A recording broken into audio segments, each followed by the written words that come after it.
Hello everyone, Meerut का देसी तड़का में आप सभी का बहुत बहुत स्वागत है। आज हम जो घर में चावल बच जाते हैं पका हुआ, तो आज उसी को यूज़ करके हम बहुत ही बेहतरीन खीर बनाएंगे जो खाने में भी टेस्टी होगी और बहुत इजी तरीके से बन जाती है। तो इसके लिए सबसे पहले एक बर्तन में हम 2 टीस्पून देसी घी लेंगे, थोड़ा बादाम, थोड़ा काजू। यहाँ मैंने 1 टीस्पून गेहूं का आटा लिया है। इसे हल्का सुनहरा होने तक भून लेते हैं। इसमें थोड़ी खरबूजे की मींग डालेंगे। जब आटा हमारा भुन जाए तभी डालिएगा। जब ये अच्छे से भुन जाए तो यहाँ मैं दूध लूँगी। दूध ये उबला हुआ है, इसकी मैंने मलाई उतारी नहीं है। विद मलाई यहाँ दूध लूँगी, क्योंकि हमें ये बहुत अच्छे से रिच खीर बनानी है, तो इसकी मलाई वगैरह हम दूध पे से नहीं उतारेंगे। आप कच्चा दूध भी यूज़ कर सकते हो।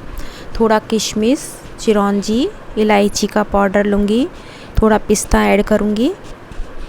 यहाँ उबला हुआ मेरा चावल है, जिसका हम मांड निकाल देते हैं। इसमें स्टार्च नहीं होता है, तो इसीलिए मैंने यहाँ 1 जो टीस्पून आटे का यूज़ किया है वो इसीलिए किया है।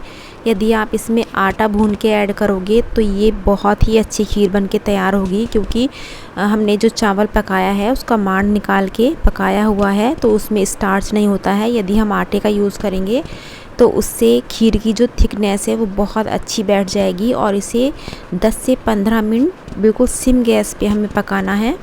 गैस हमारी यहाँ बिल्कुल सिम है। स्वाद अनुसार मीठा, जितना आप चाहते हैं मीठा उतना आप चीनी मिलाइए। इसे 2 मिनट के लिए केवल हमें पकाना है।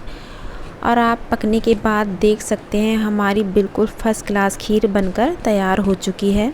तो इसे गर्मा गर्म सर्व कीजिए या कुल्हड़ में इसे फ्रिज में रख के ठंडा कीजिए और इसका आनंद लीजिए। ये खाने में बहुत ही टेस्टी है। मेन है हमारा बचा हुआ चावल यूज़ हो गया है और खीर भी हमारी बहुत ही टेस्टी बनकर तैयार हुई है। तो इस तरीके से खीर बनाइए। रेसिपी अच्छी लगी तो लाइक शेयर कीजिएगा। यदि मेरे चैनल पे आप पहली बार आए हैं तो सब्सक्राइब भी कर लीजिएगा। मिलते हैं एक नई वीडियो के साथ। Thank you.